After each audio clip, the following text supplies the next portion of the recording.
All right, so for y'all that didn't know, or if any of y'all are just like hopping in real quick, we got Tamar. He's a rapper, singer, just overall musician out of Georgia. Super talented, independent. Just gonna have music we were having playing was just some of Tamar's music, a little bit of his back catalog. Uh, yeah, bro, just say a little bit about yourself, how old you are, where you're from, kind of stuff like that. Um, well, my name is Tamar. Like, I'm from Pennsylvania originally. I live down here in Georgia now. 26 years old. I'm just trying to make a way any way possible. But music's been my gift. I've been singing, rapping, stuff like that since I was like 3. Um, so I just keep my foot on the gas as much as possible with everything. So a lot of my stuff is very versatile. A lot of my stuff is like I try to be around the board because you never know who's gonna be listening to whatever you got. Yeah, So no, 100%. And then, I mean, you got a lot of versatility. Like, I think the last song you put on your YouTube channel was is a country song, right? yeah. So I just made another one too. I sent it out to a couple of my people and they tell me that they like it a lot. They just I just haven't put it out yet, but I did get the rights and everything for it. But I think you'll definitely be hearing more country from me. But I'll keep the R&B, the rap. Like I have a punk rock song with a person. We're waiting to drop it right now. Um, so yeah, like I said, I just want to be all around the board as much as possible, man. Yeah, bro. I mean, obviously, I've known you for like 3, 4 years, 5 years now, but the music is super versatile. And I mean, just from the whole process, I mean, anybody can see that is like a passion of yours, is something that you care a lot about. Yeah. This isn't something that you just take lightly. So, I mean, what kind of drew you to music? Like, did you have a family playing music growing up? Do you have like a family, involved in music? Did you have any type of connection to music that sort of the average person wouldn't have that really drawed you to music? Well, my dad is was a break dancer back in the day, and then my mom, she sang like her whole life. Her whole family sings. Um, on my mom's side, they won the world's Guinness World Record of having the biggest family choir. I think at the time in the '90s, and they would tour all around America and do different stuff. Um, when I was younger, that's basically all I did, bro. I just sang and sang. We sang in different churches and stuff. I ended up growing up and moving and start taking my own path with songwriting and stuff. I wrote poems first, and then I started rapping. But I've always sang. So music has always been a big part of my life, especially because of how long it's been in. It's literally in my blood. Um, on my dad's side, my mom's side, and everybody around me who knows, like my family personally, they know. Like, yeah, that's them boys. That's all they do is that's all they do is sing. Give me one second. But yeah, man, that's basically it right there. Just yeah, it's always been in my family. So And what do you say, like inspiration wise? I mean, granted, you've been doing music 20 plus years, or you've been drawn to music for 20 plus your whole life. But I mean, even now, you know, you've been making music for years, and now you're making a really heavy push at putting out your music and really releasing what you got in the vault and everything like that. Do you have any inspirations musically that when you're making new music that sort of just inspires you, or what do you listen to now that just really sort of puts a flame under you? here lately I haven't been listening to anybody. I kind of have like I have this big ass playlist on my Apple Music. I got like 9,000 songs in there. So I just listen to everything. Like listen to everything I can just to get more ideas. In particular, right now, I'm not really like looking at any artist or listening to anybody because I'm trying to stay as original as possible. And any rapper or artist or really understand where I'm coming from with that. Because the more you listen to more people, the more you eventually pick up traits that they have. Um, Yeah, sort of subconsciously, like might not even be thinking about it, but sort of picking up yeah, something like that. yeah. So you'll pick up a lot of their traits, and you want to stay original as possible. Um, my main thing was when I was listening to people, I listened to people like Kanye West, J. Cole, and Kendrick. And that's probably like the top three. I listen to Outkast a lot. Um, Anybody conscious or like I'm a real flowy person. Like I've had people tell me that my lyrics, my rhymes and stuff sounds like a drum set. Like the way I do my cadence with a lot of my stuff. Like I rap as if I was a drummer, and it makes a lot of sense when you put it. If you actually listen to it, the words make you dance more than the beat. Yeah, Um, so if I were to be listening, like I said, I get a lot of my inspiration from Kanye because he was a beat maker at first and nobody wanted him. And he kept shoving his music in people's face to get to where he's at. So I guess that's just I see myself at that point, like to where I'm just shoving my music in people's faces at this point. yeah, bro, it's been sticking. I mean, I've been seeing you've been keeping up with the content. And a lot of people are saying like they want the songs to come out, and you know, you got a lot of music that you've made over the years that I feel is, you know, that'll attract a lot of people and can have an audience to it. Um, Sort of back to what you said about sort of Kanye and some of your inspirations, like Kanye and Kendrick, guys like that. They're super involved with the production side of things, and I feel like a lot of the best artists, you know, they sort of have a little bit of decision making in the production side, or they have somebody that they work closely with in the production side that really gets with. Are you working with anybody? Do you have a specific producer go to that you know you really have a chemistry with, and that you work with a lot, or would say is your go to guy? Um, I've had I got two producers in particular. The first one, excuse me, excuse me. The first one, it's like my brother. His name is Negus Rain, and you can find us pretty much anywhere. But he started sampling beats not too long ago, and it's basically like right up my alley, like the boom bap mystical, like melodic sounding beats. Um, and then I go to another artist called Kilo Beats. Um, Another producer that's called Kilo Beats that he makes more of like the trap stuff, the but it's like stuff that I can actually catch a vibe to. Recently I've been networking and finding out more people that I can go to. I found a couple producers up in North Carolina, found a couple of producers down here in Atlanta that really fit my sound. Um, and I've been buying beat packs just so I can go ahead and bring it to different producers and be like, bro, let's put this together. And make it sound like something that I want, like, or something that people will really want to listen to. Oh yeah, Um, man. Do you want me to put your email up on the screen? I know a lot of producers might watch my videos that could send you some beats over that might give you something to listen to. Is that something you'd want to do? sure, yeah. Awesome, yeah. I think I have your email. I'll throw it up on the screen. So if any producers are watching, if you want, you know, somebody that can do a little bit of everything, and you want to sort of work on getting some placements, yeah, definitely send those in. But yeah, man.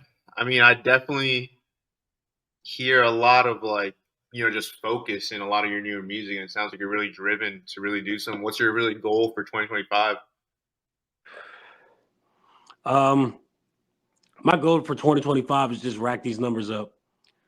I just I gotta rack these numbers up. Dude, I've been doing music for so fucking long. and I let a lot of shit get in my way. A lot of life shit. Um, I'm married. I got a kid, and I just don't want to. I don't want to be that person that starts something and then ends up never being able to finish anything.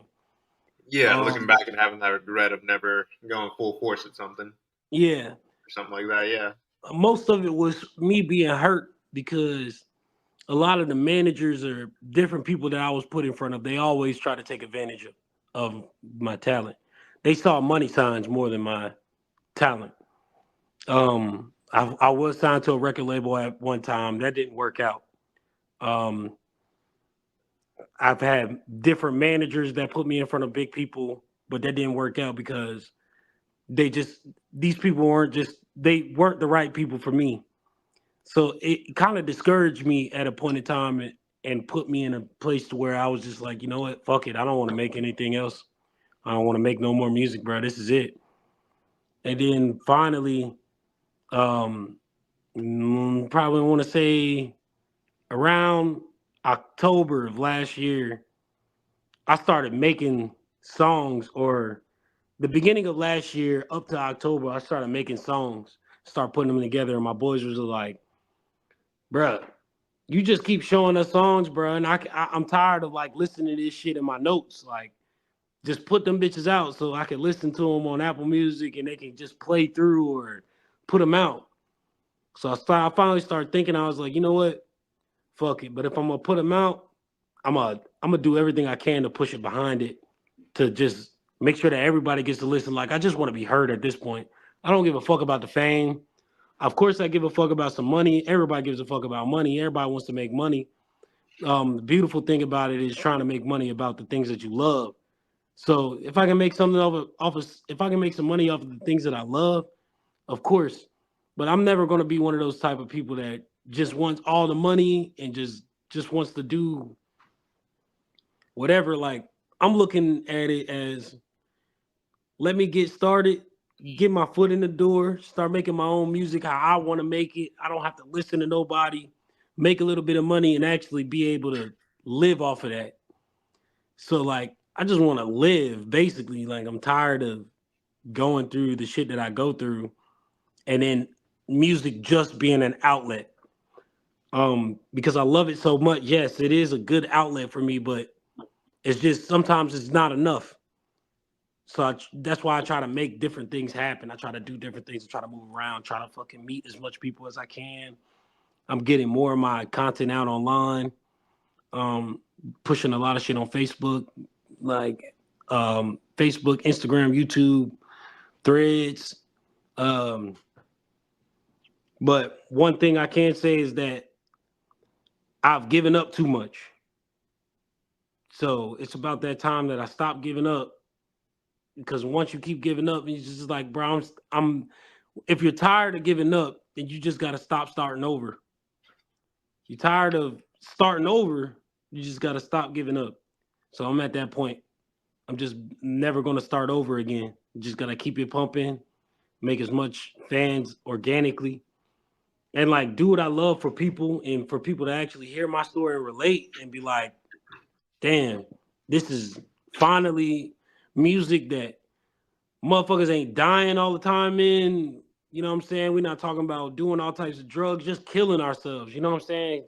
Just in the community, killing ourselves with this music. So that's just basically my goal right now, as of this year. Push everything.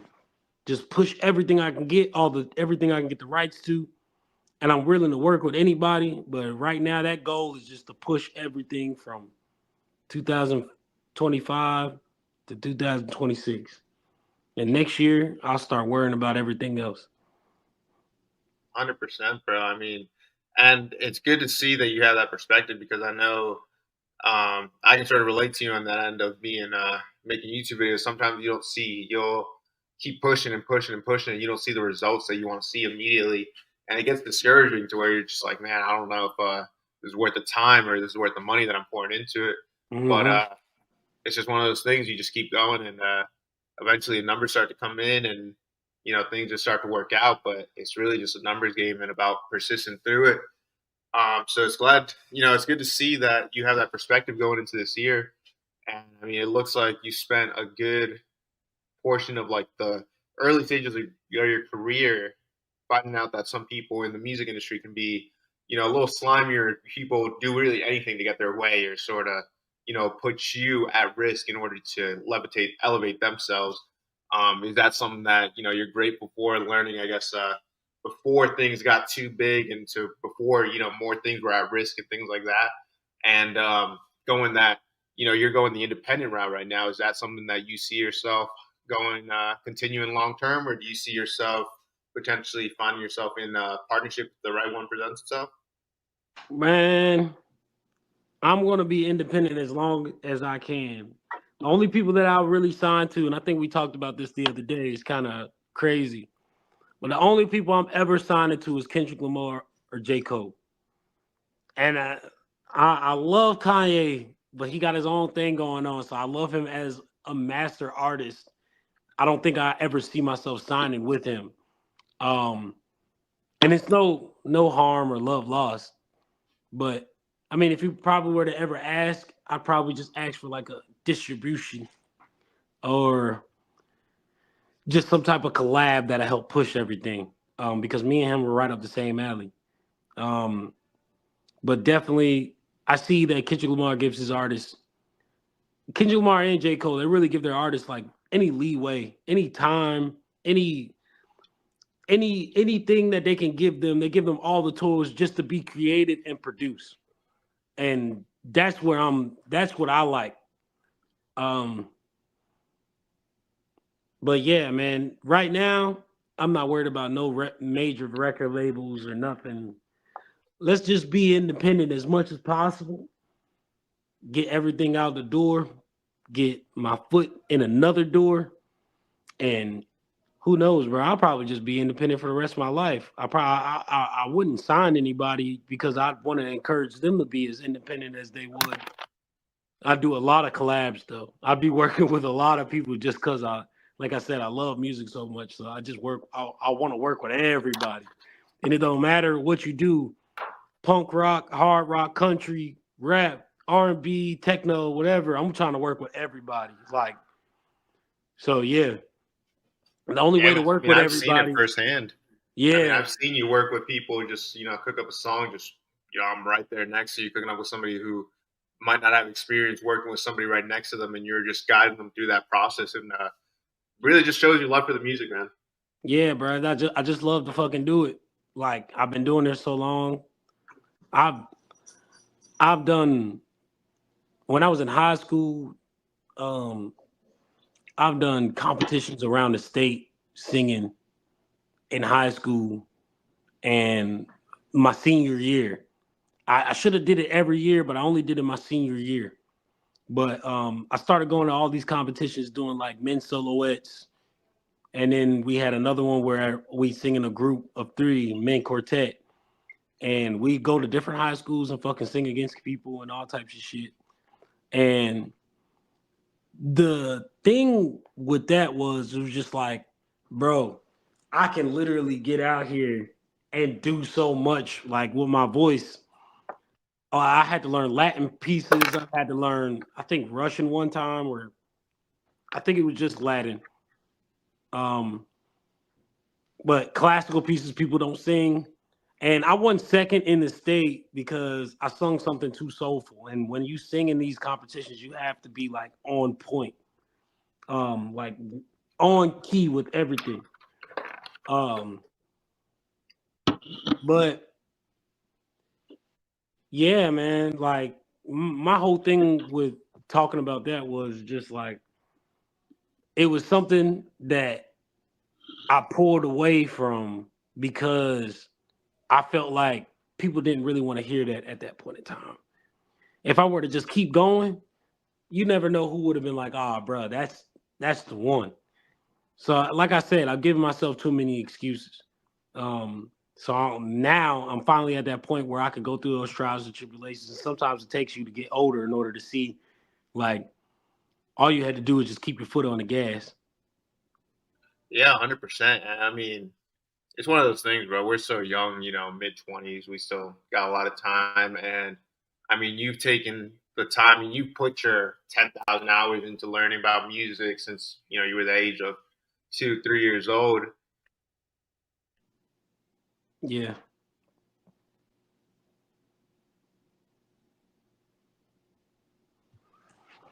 I lost your sound, bro. Oh, you're good. I'm saying, there's this like new battery in your back where there's no letting off the gas anymore. Yeah. And I think that's it's a real great thing because when you don't let off the gas, it's like compound interest. You get a little bit. You might be doing some content or putting out songs every, and one does a little bit better than the rest of them, and the next one, all your songs that you're releasing start doing this, and then you keep releasing, and they just keep going up, and they just keep compounding until eventually you get the one, and that's how a lot of artists really do it, and they just really go independently. And I mean, it seems like you really got a good plan for the long term and just releasing music. Do you have any plans on potentially dropping an album, or what does 2025 look like for you in terms of dropping music? Is it going to be a lot of singles? Are you looking at working with new artists, or are you sort of just focusing on your own music? What does that look like? I want to work with everybody. But I'm pushing a lot of the singles that I have that I haven't pushed in probably like 2 years. Now that I'm releasing them. Um, but my main goal is to push as much as this all the way up, all of my music all the way up until June. When I get to June, I'll keep pushing all my music throughout the rest of the year. But backstage, I'll be working on an album. I actually already have an album concept in hand, and ideas that I want to push. And the next album that I'm going to write, I'm trying to do a 17 track album. It's going to be called The Boondocks, and it's literally going to be themed around the idea of the cartoon The Boondocks, but more relatable to me in a sense.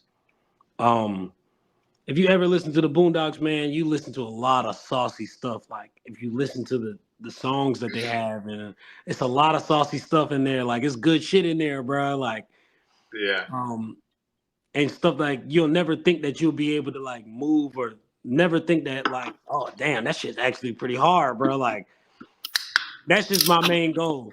And it's real music. It's timeless. Like anybody can go watch the Boondocks over and over and over again. Like that's my goal. By anything that we can make timeless music instead of just trying to make something that's going to hit right now and then it's going to die out. I want to make music that always has a flame to it. You can come back to that shit in 5 years and listen to that and be like, damn, that motherfucker there.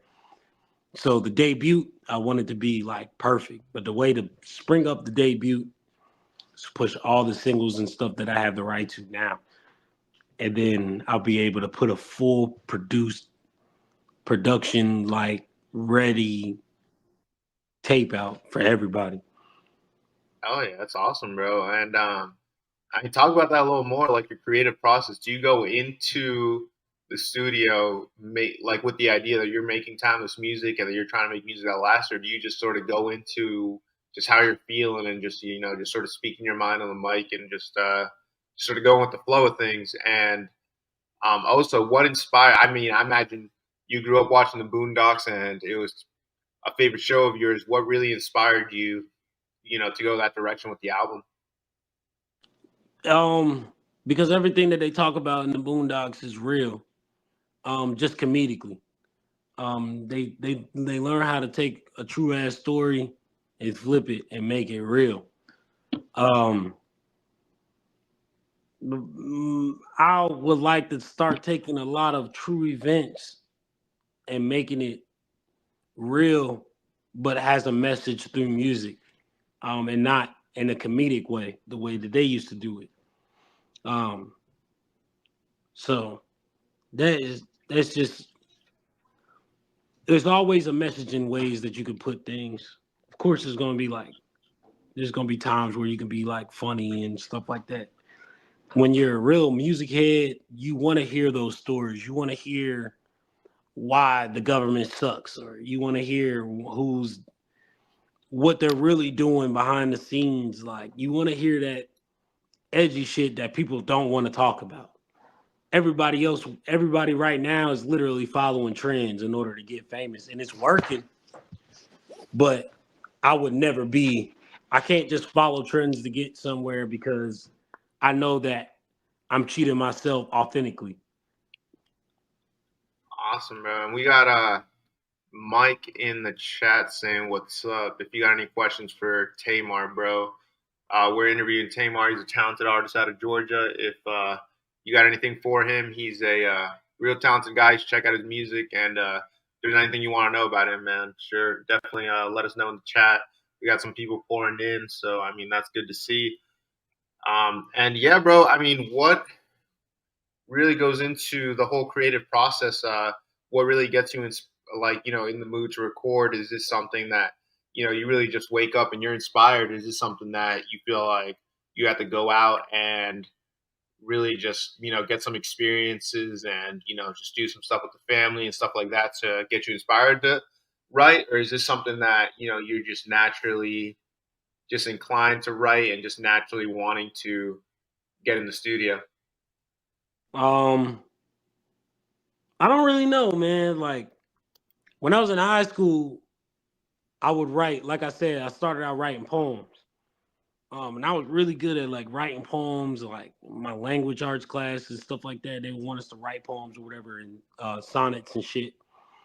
And I would always like exceed in that because like I knew how to put a story together. I knew how to tell shit. But I'll tell something that's true that's about me, but make it about somebody else and then flip it and make it sound like something totally different. You know what I'm saying? But in realistic in all real time, I'm talking about me. I kind of cheat when it comes down to creativity because I got a home studio. So I got all the time in the world. Like like that's the crazy part about being an artist and actually having your own home studio. Um but I have a lot of time. Whenever I hear a beat, most of my songs are freestyles. So it's and by freestyle I mean you listen to the beat, you write something to it 10, 15 minutes, and then you go in. I Mhm. know a lot of artists that write a song 2, 3, 4 days later, find a beat, and then put it together. I'm I glad. go ahead. Sorry. I'm glad you clarified that, bro, because a lot of people are very strict on, or I guess they're very of the mind that a freestyle is just like off the dome, like you're not, in Yeah, any, you're just like, just random thought of the day. But a lot of people don't know that a freestyle is still, you're getting some thoughts off and you're really sort of organizing yourself. You're still thinking them off the dome. You're sort of organizing your thoughts in a sense. yeah. So, I mean, that's definitely cool. So how do you feel about like live shows? Have you done live shows in the past? Are you planning on doing any shows this year? Are you planning on is a tour something that you aim towards in the future at any point? I got my first show of 2025 on the 25th at this place. These people, they're called FIFO Labs, and they make content for cars. They're just content creators. They love to do what they do. They make content for music. They make content for like drift events, stuff like that. They're just trying to get well rounded and get more of their name out there. I feel like the best way that they could was to start doing like music. So they have this music event. I haven't performed since my son was like 1 and he's 5 now. Because like I said, I kind of like pulled away, started being in the house more, started trying to provide for my family more. Um, but yeah, that'll be my first show that I've had since he was like 1. Um, but yeah, I performed in all types of places. I've sang in front of like a big crowd. I think it was like at that time, biggest I've ever had was like maybe 1,000 people when I was younger doing music and singing with my family. But like by myself doing like solo stuff, like 500 in a crowd. Um, but that was like up there at Bernal. I had a solo and some pieces and stuff that we were doing with high school, and I was able to sing in front of a lot of people there at their campus in Bernal in Gainesville. And then I've always performed. It's mm, I guess the main thing about it today is that I kind of pull back, so my confidence is going to be a little weary, but at the same time, I just have to set up a camera or get in there and see what it's going to be like again. But I am excited. I will be doing a lot of more performances, but it'll be more structurized um, than just pulling up to an open mic and trying to get people to. I don't really like open mics because if you ever go to an open mic, people want to listen, but they're just kind of like they just kind of sit there with their back against the wall. You don't really get like a crowd that actually wants to sit in there and listen to music, or listen to just new shit that people have. So 100%. And I feel like an open mic, I mean, you're not going for a set artist you're expecting versus if you're going to a show, you're expecting that artist and you're going for right, that artist. right. So this one, like they picked, I don't know how many people tried to sign up, but they only picked 6 people to perform. So like people know they're showing up for, they know what they're about to get into. They're already looking up like different profiles and seeing what type of music people got. So like they're trying to expect the actual like show that's going to be structuralized and versus just showing up, nobody knowing who you are. And maybe that's a good idea. Maybe you should just go out, but I just don't feel like numbers wise it's smart. I want to get on. I'm going to be trying to get on from the block performances. I'm going to be doing a lot of online stuff to push because that's where people are nowadays. Like everybody's 100%. online, bro. Like you can't go nowhere without seeing somebody without they with their phone out or whatever. So if I can get in your phone and then get you to come or get people to be attracted to be like, oh, bro, I actually want to listen to this man. I don't care if it's 5, 6 people. They actually went to my page and try to figure out, okay, what type of music is that? What do I want to listen to? And then let's go see them. So that's just where I'm at. I will be doing shows, but I'll be doing a lot of like online stuff, like online performances, so that way I can reach out to a more broad variety of people. 100%. We're gonna. I got a couple more questions for you about that. Just your strategy with content and just that transition into making content. I'm gonna meet you real quick. We're gonna play one of your songs for about 45 seconds. Just gonna take a little quick break, and we'll be back in about a minute. All right. This is "Victorious" by Tamar for about 45 seconds. We're gonna be right back.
Sorry, God don't make mistakes. You don't get 2 times to fuck me over. No. Winners are not allowed to allow losers to rewrite history. Unnatural allegiance to losers is not like it. They tell me not to do it. They tell me not to follow my dreams, but I do it. They tell me I can't do anything, but I do it. I prove to them it's not out my range. We back and forth through suicides for the pain. Then they get. Do you remember? Fertilize the seed, the first that it gave. I see my son, I see the man that I raised. Look in the sky, I see the man that I praise. I look at Dion, see the plan making way. He said if you ain't got the bread, then get the fuck out my face. I see the homage to the idols I pay. I'm not the fondest of the murderous wave. Not in the lyrics, leading kids to their grave. They shake their locks for the ways, but what really makes a line when they wrong for no man?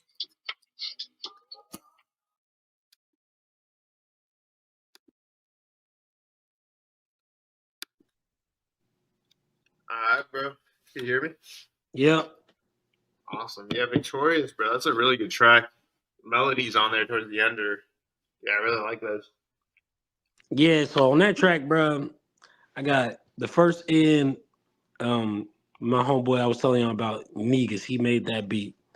And then I was gonna do the whole beat, but I was like, let's try to see how we can switch it up.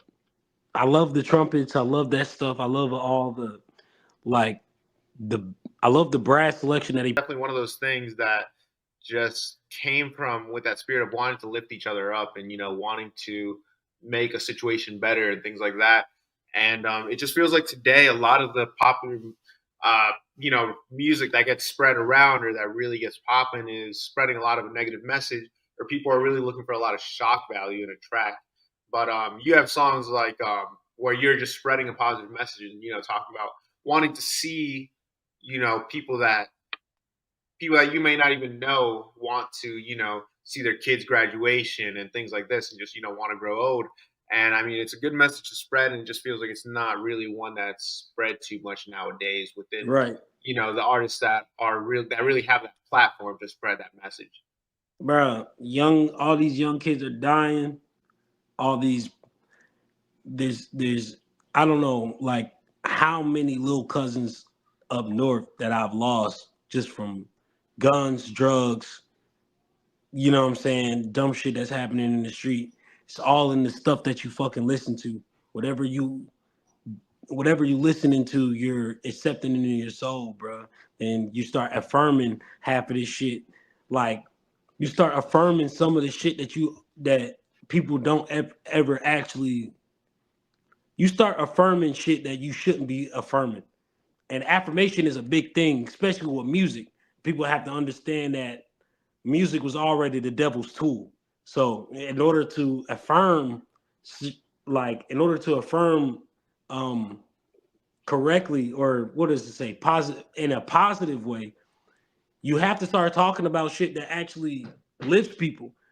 People are affirming death, money, drugs, whatever. Like, and it's cool. Like everybody can do their own shit. Everybody can smoke. You can go fuck whoever you want to. You can do whatever the fuck you want. But like, it's not about us. It's about the people under us, the kids that want to listen to this shit and do the same shit.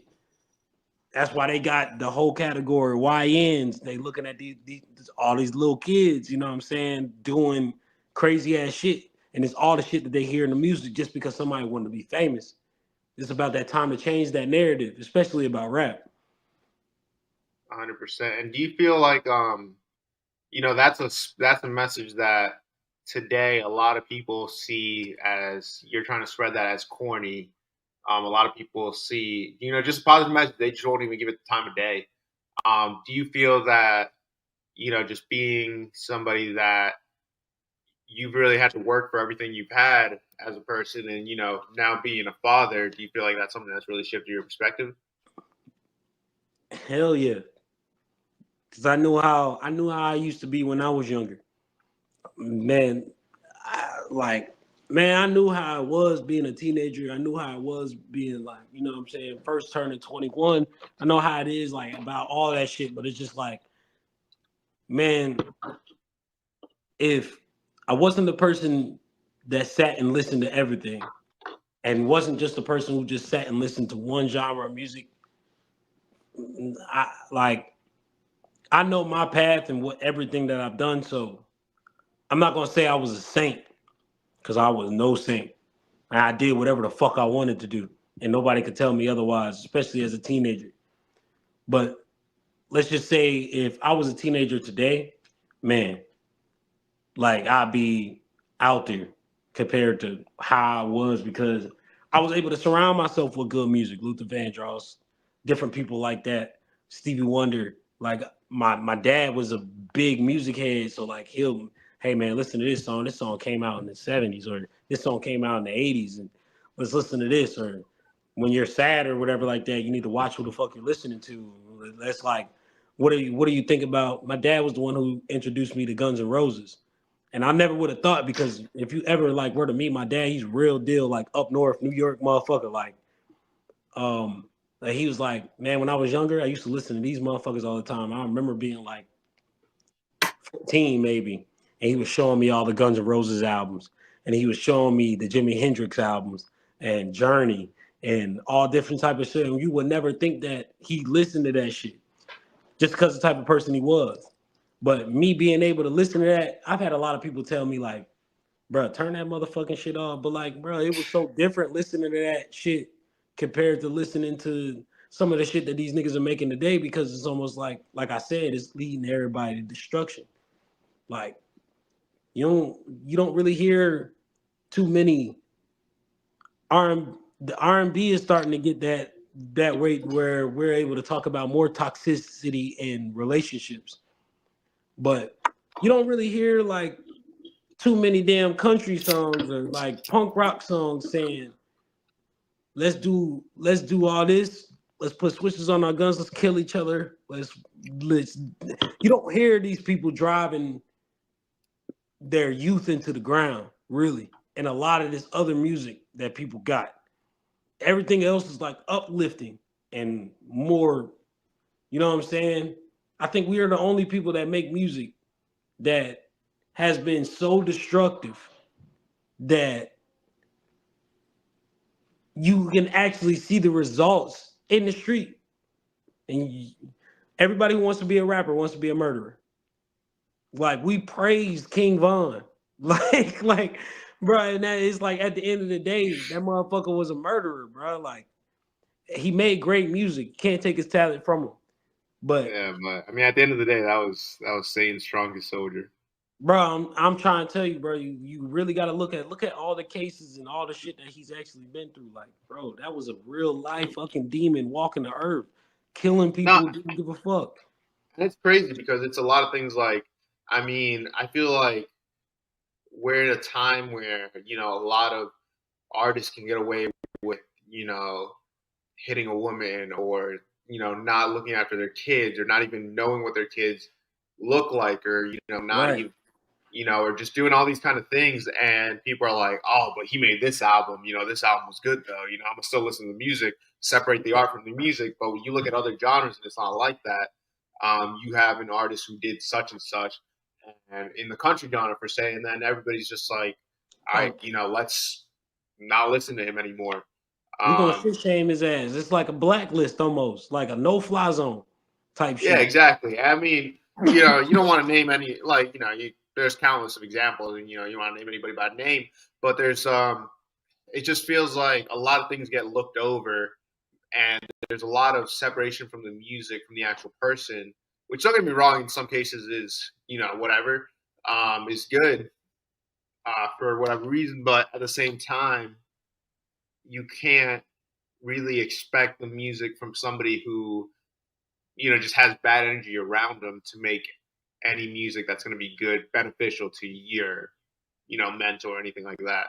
Right, man. If you listen to nothing but crash out music, what you gonna think that you want to do? Crash the fuck out later on. 100%. And you look at artists like Juice World, who said, I grew up listening to music about sipping lean. I was in fifth grade wanting to sip lean. It shows that the music is really influential to the youth. And Right. these kids, as much as you think, like, they're just listen to the music or you think of yourself an example. A lot of people think of themselves like, I was just listening to music. I wasn't really taking any of this stuff seriously. There are a lot of kids that really want to be like the people they listen to, or they really look up to these people. Or, a lot of kids might not have the best situation at home where they have a role model that they can look after. And they look at these artists as actual role models, and they hear, music about crashing out or, doing such and such. And it just seems cool to them. Yeah, man. Like it's almost like I said, like it's a demise driven device, bro. Like it literally drives people to the demise, bro. If you have music, you can still talk. Like I said, bro, there's different ways to talk about certain shit, but you have to be. You can't just be like broad, flat out. But if you listen to this music that they're promoting the little kids and shit like that, it's literally like face shot this. I'm smoking on your homie. You know what I'm saying? I'm fucking your bitch. They're intensifying like sexuality, like really waking up those hormones for like young men to be like. That's why a whole bunch of little kids got kids, bro. Like, because like we don't know how sensitive the shit that we do in music can be to like other people. We don't really know how sensitive that shit could be to people and how it really affects like how we live day to day, bro. If you don't do nothing, you wake up every day and you don't do nothing but listen to NBA young boy. Guess what, bro? You gonna be an NBA young boy type of motherfucker. He's starting to get to the point where he starts talking about other shit, because I feel like he's starting to be tired of going in and out of jail. He's so Yeah, bro, you young. get to a certain age, you're 18, 19, it's fucking whatever. You're in jail 6 months, it's whatever. But you get to be 24, 25, you got a couple kids, you're mid 20s, you start to sort of have this different appreciation for life. Yeah. And you start to think like, hey, this isn't what I want for myself. I want to be 50, 60, 70 years old still, you know, being in a good position and not having to spend all this money on lawyer fees or, God forbid, put myself in something even worse. So I feel like NBA YoungBoy is definitely somebody who seems like he's shifting perception. And it's one of those things that come with age. And unfortunately, with music in general, it's one of those hard things because music is seen as a young man's game, and a lot of artists get a lot of attention at a real young age. They don't get to really learn about life enough before they're thrown a bunch of money, a bunch of power, a bunch of women, and it just goes to their head. If they knew what to do with all them billions instead of most of the stuff that we usually do, like buying cars, jewelry, doing different shit, bro, the money that we actually be able to have, we'd have, bro. We just have to. We got to start teaching ourselves. We gotta move in more of a pack as hip hop heads, rappers, and whatever. We gotta move in more of a pack than just individualized. I don't know how long or what I'm gonna be able to do to make that happen, but I'll do everything possible. But as long as you're a rapper, you do certain stuff, man. You're in a unit. You are a unit of people who do certain stuff. Like you're just doing what what hip hop is supposed to be about. You a country singer, you're gonna be doing country. You're a rock. If you're a rock star, bro, you're gonna be screaming and doing screamo and all types of shit. So like, no matter what, you're gonna be categorized by whatever you want to do. Like me, I'm always gonna be a hip hop head, so I'll be more hip hop, R&B, whatever. But like everything else that you hear, it's just because I have a love for music. I know what it would sound like. I just want people to really appreciate rap more instead of us being that group that has to be so demise driven. Yeah, 100%. I mean, I feel like, um, as a Hispanic man myself, we're both minorities in this country. Unfortunately, and it's one of those things that we owe it to the next generation to really uplift each other and really show each other that there's a positive way out, and that spreading a positive message is more beneficial in the long run than it is to, just spread this negative energy and put this negative energy out to the world. As a kid, I'm someone who I listened to all types of music that was like, considered, crash out music and music that you wouldn't want an 11, 12, 13-year-old kid to listen to. But I was on the back of my head, like, okay, I can't really act on, this is just sort of a character. I always thought to myself as a kid, like, this is a character that rappers are putting on. But, you find out a lot of the cases that that's just not the reality. And I think we owe it to the next generation to really just uplift each other and really just continue to grow from, examples we see in the past and just show that it doesn't have to always be, the stereotypes and the, just people thinking of us as, just bad people or just, any type of situation like that because of how you grew up or, what type of music you listen to or just what type of life you have. Right. And, just spreading a positive message just really just benefits everybody in the long run. And I feel like right now we're in a time where positive messages are seen as a little bit corny and it's just something that we, as a whole have to get away from. Mm-hmm. But I mean, sort of getting onto a different topic, how do you, let's say, in a theoretical sense, you get like your dream album, budget isn't an issue, you got a label backing you, you got complete creative control, you own the masters, all this. You get 20 tracks, 5 features, let's say. What's your ideal album looking like? Who are you having on that album? What's the creative process looking like? Are you working in the studio with them? Are you sending them open verses? Are you, sort of having a studio and just having people come in and out? Are you working with different producers? Are you locking in with one producer? What does that look like? What does your dream project look like? What does your dream collab look like? All that. If I ever were to be, all right, man, that's a real good question too. I don't want to try to like expose too much. But No, 100%. But just within some limits, like your childhood, like you're Tay at 11 years old. You're thinking like, damn, I would love to work with this artist. I would love to make a record that sounds like this. I would love to, have a beat from this producer. What does that look like? I always wanted to. I've always wanted to make a song with what's his name?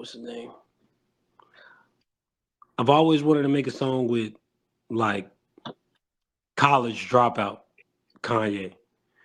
Most Def. I always wanted to make a song with Erykah Badu. If I were to ever be able to like make an album, these are probably like the people that I really want on the album. Most Def, Andre 3000, Erykah Badu. I would have what's shorty's name? Jill Scott. I would have Jill Scott on the album. Okay. And then I would also have, that's 4. I need like another strong like lyricist. I would have like a Lil Pump type shit. Lil Pump's not bad though, but like I would No, have shout out Lil Pump. I fuck with him. He's gotten better throughout the years. I don't know if yeah, you kept up with him, but he's definitely lyrically he's improved. he's not, bro. He's not that young dude no more who could just do a whole bunch of drugs and shit. Like he's been Yeah, working. no, that was the first name that came to mind. Lil Pump's definitely Yeah. grown up for sure. I would really want a fucking song with what's dude's name, bro? I was just thinking about him. I would really want a song with, let's see, I said Kanye West, Andre 3000, Most Def. I would really. I can see you working with like a sort of. Pardon me for throwing like a suggestion. I can see you working like a JID. I can, like, bro. I was about to say like JID, JID, yeah, fucking Smino. Smino's fire. I can see bro, you. Actually, I never thought about that, bro. But that's a fucking. That'd be Crazy Now to that I laugh. think about it, bro, that's crazy. I would love to be a fly on the wall and see y'all like pick each other's brain and We'd put actually something sit in the together. studio. Yeah, I would fly out to him, like wherever y'all are at. I will fly out to y'all. If it's in the budget, I will fly out to y'all, motherfucking. Let's sit down. Let's actually come mind to mind and commit to making some shit. Like, bruh, I would have loved to make a song with Smino. Um, um, a couple female I artists. could also see you, Mine. Yeah, I don't know if you listen too much to him, but he's someone else that very talented. I could see definitely you making some magic with him for sure. yeah, bruh. I've always wanted to make music with as a female artist, Ari Lennox. Ari Lennox is fire. Ari Lennox, Rhapsody. I could see you, Khalid. I don't know if you listen to Khalid's I music do much, listen to but Khalid. He's cold as shit. And he's yeah, very underrated too. you harmonize with Khalid, bro. I can see that being just a beautiful track. Yeah. Or like Mm. a secret like in the chamber feature that I would like to have is I don't know if anybody ever listened to her, but she made a whole bunch of music with like she does like acid rap. So she made music with Chance. Her name is No Name. No Name Oh yeah, J. yeah. I fuck with No Name. Bro, if I could get a track with No Name, bro, No Name and Smino in the same cities, that shit would be crazy as fuck. That shit would be crazy. I'll be set for life. I probably would never make music ever again. Shout out Like, No Name, bro. If anybody in the comments has any type of connection to No Name, bro, let's make it happen. If any type of way, bro. If you're her like long lost cousin, if you know somebody who knows somebody, if we can make it happen, bro, let's make it happen for real. Uh, bro, bro, that'd be well, the realest song ever, bro. Oh my soul. bro, I'll drop everything I'm doing. I will fly out with Tay. We'll make it happen, bro. If you have any type of connection to No Name, drop a comment, hit me up on Instagram. Let's get it done. Hell yeah. But yeah, bro. I mean, that's awesome. What do you see like 5 years down the line? What do you imagine like if everything goes right and we're in 2030, you and I are both 30 years old. Your son is middle school at that point. What do you see like being the perfect or not middle school? I mean, just everything is a couple years down the line. What do you see being like the perfect situation music wise? I should be in 2, 3 years, me doing everything that I'm doing now and just building my fan base. I should be touring. That's all I care Okay. about. The first in the first 5 years of really starting everything, you want to start get the name out. Once you pop, you tour as much as possible. I want to tour for at least 2 to 3 years straight and really get as many shows under my belt. That's where you make all your money. 2 to 3 years straight, I just sit back, tour, and stack up all that bread. And then at a point in time, I won't be able to, what's it called? I won't be able to worry about no more shit. And ideally, I mean, you're looking at independent at that point, just continuing to do Independent. your thing. Hell yeah, I'm gonna be doing podcasts with your ass. And Oh yeah. we just gonna be fucking doing everything we love to do. Finally, we ain't gotta work hard with all the hard work that we've been doing outside of this. I So mean, it's crazy, bro. And for a lot of y'all don't know that I've known Tamar since 2019, 2020. We're in 2025, damn near 5, 6 years now. Um, we've been working this whole time since we were fucking 20 years old, 19 years old, just trying to make it happen. Tamar and I have teamed up, and we've had moments where we've made a lot of money together, and we've had moments where we really had to really look to each other to really motivate each other to really just get after it and get ourselves out of situations. And it's nice to see that things are finally looking up after years of grinding. It's one of those things as young men, you look at, you want to have that success quick, and you want to really have it all, and do you have that ambition to really, just skyrocket to the top and have all that power. But it's something that we realize with time that it just takes hard work and just keeping your head down and just keep it pushing.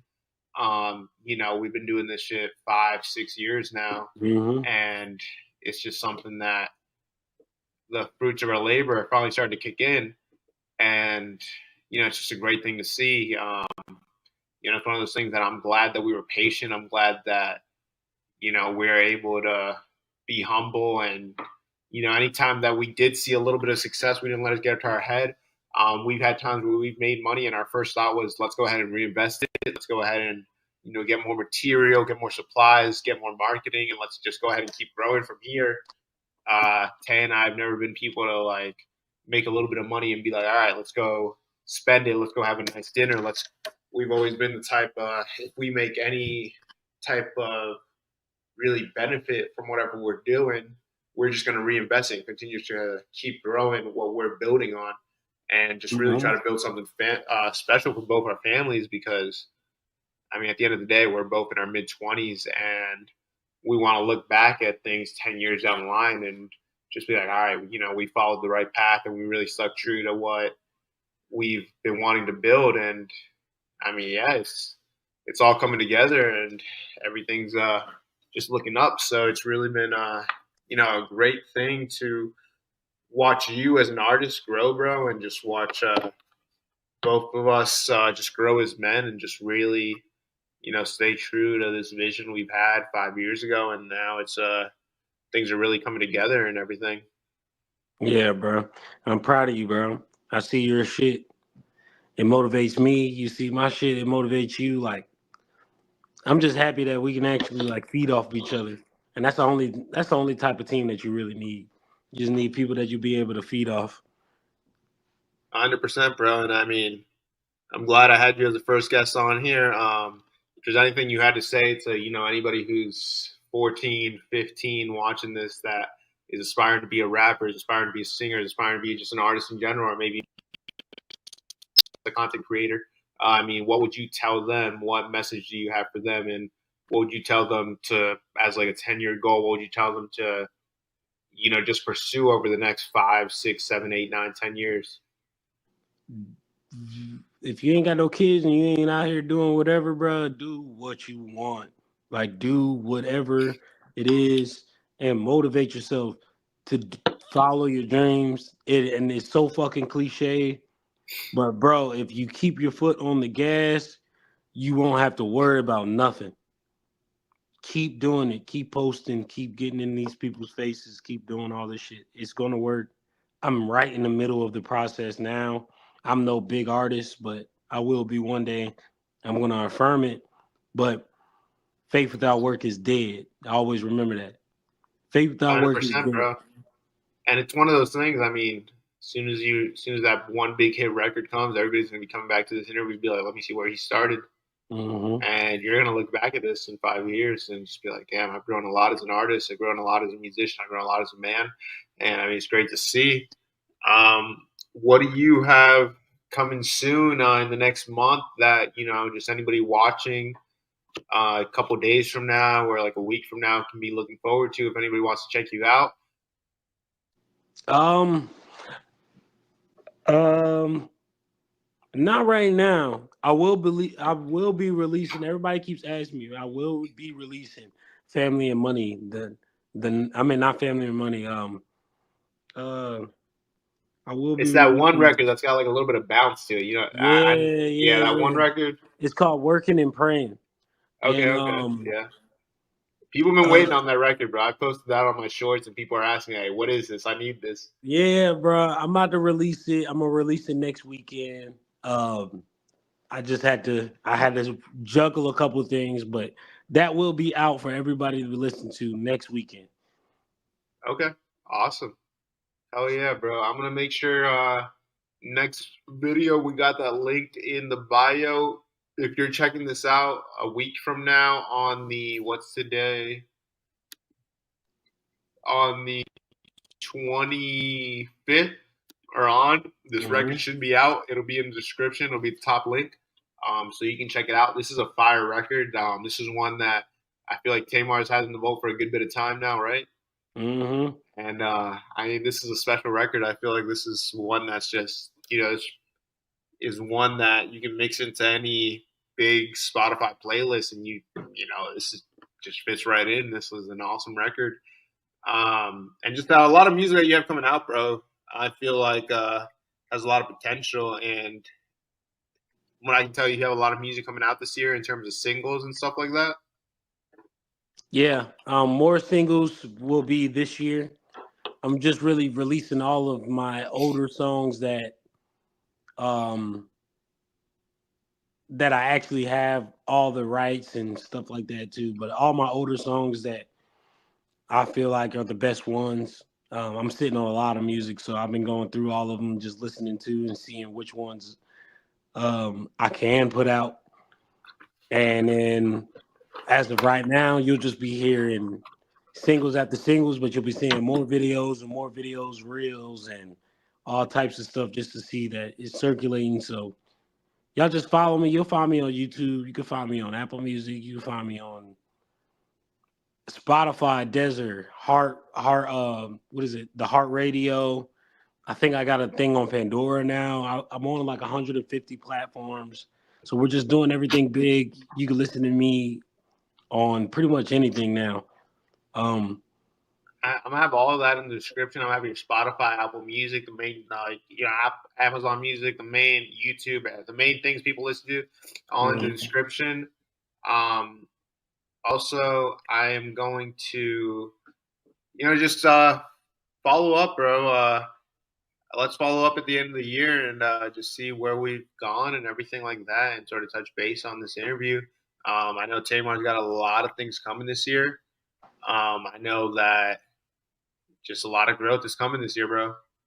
Just I can Yeah, see it, yeah. and definitely it's about time. It's 2025. We would try to make this work in 2020, and I feel like this is definitely the year. Yeah, man. It's definitely our year. We can't stop. Oh yeah, and what do you have?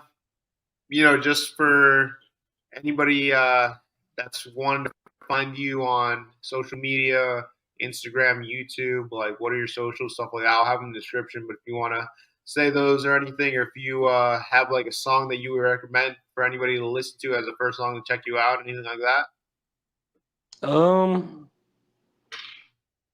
I have a lot of music, so I mean a lot of different types of music. So I just say just look me up, Tamar J, on any platform and just pick through and see which one you like. All right, I'm gonna have Um, that up on the screen. I'm also have a screenshot of his Spotify and Apple Music page, so you guys can find him easy.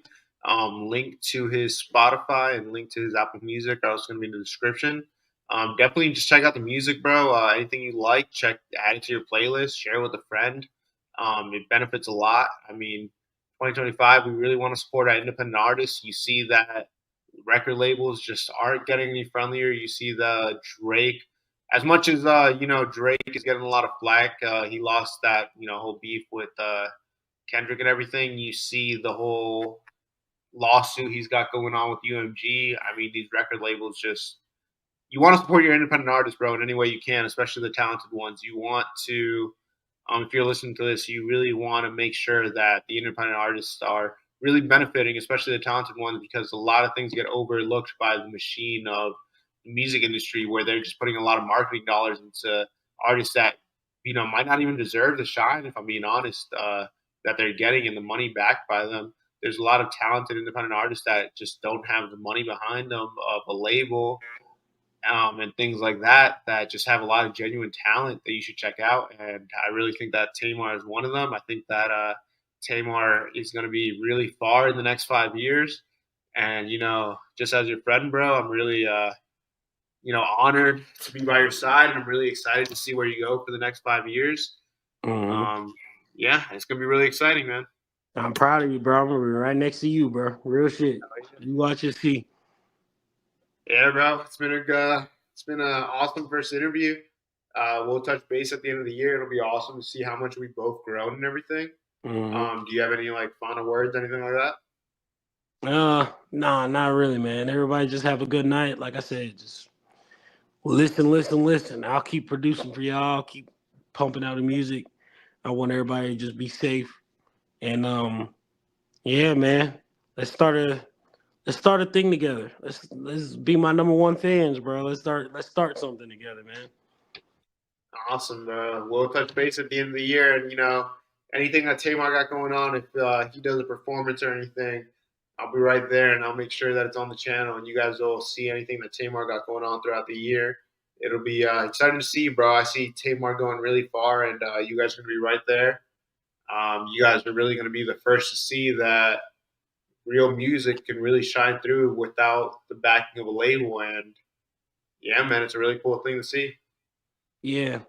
With the Drake shit, before I go, with the Drake shit, it's okay that he's defending artists. It's 100% okay. No, 100%. Because I It's mean, these labels they've been taking advantage for far too long, and regardless of the circumstances that he's suing them under, I think that yeah. it's a net positive for artists as a whole. My whole thing is that he could have did this shit when he wasn't the top. I mean, when he could have did this shit before the beat. No, but Um, I mean, I also feel like artists are only going to do this when it's at a benefit to them. Like, so the other day, I read the entire lawsuit on stream, and one of the things he mentioned is Kanye. He mentioned that the last time an artist tried to sue UMG or really call out UMG, they just called the last artist who tried to do it crazy and write him off that he was off his meds and shit. Everybody knew he was talking about Kanye and shit. But when Kanye did it, it was really because he was in a bad situation where he really wanted. yeah, man.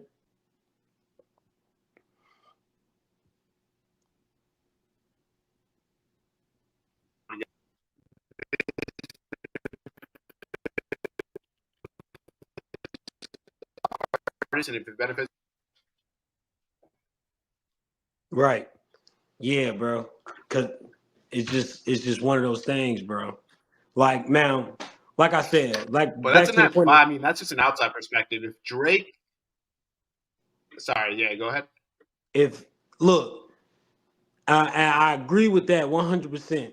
I'm just saying, if he would have made, it's just like you said, bro. It's just a circumstance. You got to understand, rap battle is about that type of shit. If you can't take the heat, get out the kitchen. He's 100%. kind of in that position where he can't take the heat. So it's one of those things. It's like, all right, bro. He's lighting me up on the songs. I can't beat him on the songs. I can't beat him in the street. Everybody wants to band together and be with Kendrick. I can't beat him at home because he's selling out fucking arenas in Toronto. You know what I'm saying? Yeah, He's like, bro, the only way I could beat this man is in the courtroom. If you actually think about it, it's more so of colonization thing, like a what do people say? You're like a vulture. appro- yeah, you're appropriating culture or you're appropriating whatever it is, you know what I'm saying? Like a culture vulture or whatever like that. Hey, Bro, talk to him. Talk to him. if you wanna if you want to motherfucking be a rapper and then you start actually rap battling people and then you can't take the heat in the kitchen, bro, you have to beat them in a different way. It would have been cool as fuck to see just Drake before the beef. Hey man, M and G, man, y'all gotta stop doing this shit, bro. This shit's not fair.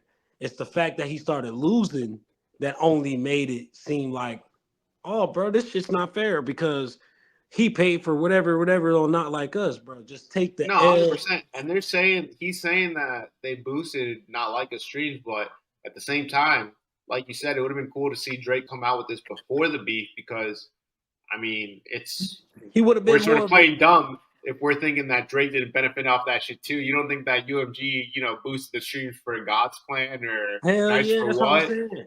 Like you gotta think about it, bro. This nigga's been number one 15 years in a row. Like Yeah. 15 fucking summers in a At row, this bro. point, UMG is saying, you overstayed your welcome, bro. Let's get you out of here. Let's pack you up and let's get Yeah. ready for the next generation for our next money makers. Because once you fall off or once you drop a trash record, it's bad for all of us because we're not ready. Let's go ahead and get ready now and just sort of start making your way out the door. Mhm. You got all the money, you got all the cars, you got a fat ass mansion in Toronto. You know what I'm saying? Like bro, you got a lot of fucking shit, bro. And it's either time to start bringing on these other people and start, you know what I'm saying, sharing wealth. But it's just one of those things. Like because you lost, you made the lawsuit more so of a just all because you lost. And hey, there's gonna be people that agree with me, and there's gonna be people that don't agree. But just personally, bro, it's all he only wants the lawsuits because that's the only way he can win in this thing. He's playing the white man's game, and Yeah, but at the end of the day, he's losing the public perception. People are still going to be clowning him and be like, "You had to do this to, really prove your point." yeah, like you really had to go there to like you really had to fucking go there in order to I don't make know, it. bro. Maybe we'll look back at this in December and we'll do another interview and we'll be looking back at this and Drake probably just, by that time Drake might have won $1 billion from UNG and been right about everything. Dog, I really honestly I hope that Drake just only thing that I really wish to Drake is it's not like he's a bad artist, bro.